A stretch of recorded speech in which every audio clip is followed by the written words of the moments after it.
мынау Жетісайда Асқата деген ауылға барып қайттым. Арнайы шақырды осыдан 1-2 апта бұрын. Сөйтсем сол жердің жігіттері 3 қиналып жатқан отбасына үй салған екен. Біреуінде өрт алдында, екіншісін сол жерде бүгін береміз деді.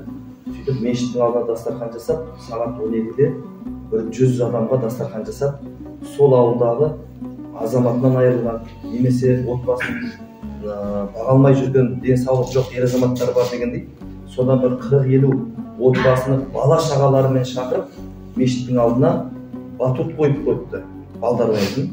Сосын сол 100 шақты адамға аналары мен балаларына сол отбасының шашлығын дайындап қойған. Сондағы мақсаттары Асқатаның жігіттерінің мақсаты мынау екен. Біз дейді мешітте ұстаздардан мәуліт туралы естіп жатырмыз, оқып жатырмыз дейді.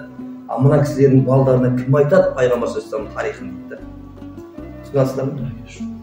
Иә. Сіз балаңызды ертіп барасыз. Әкесі барлар балдарын мешітке апарып, мына ертіп келіп отыр, баласына естіртіп отыр. А мыналарға кім айтады пайғамбар саллаллаху өмір тарихын? Ертең бұлардың бәрі мықты мұсылман өсу керек емес пе деп.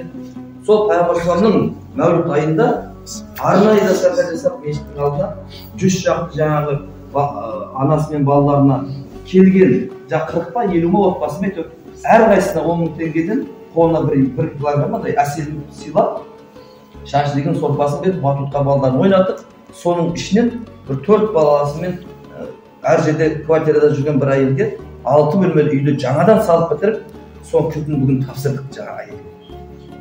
Алла разы болсын. Міне сондай Асқатада ынтымағы жарасқан, елді ойлайтын, болашақ жастарды ойлайтын мықты жігіттерді көріп қайттым бүгін. Ал біз өзіміз мәуліт оқытылып жатыр, пайғамбар саллаллаху тарих айтып жатыр дегенде өзіміз зорға келеміз ғой. Бала шағамыз түгілі, ауылдың басқа адамдары түгілі өзіміз намаз оқып жүрген өзіміз.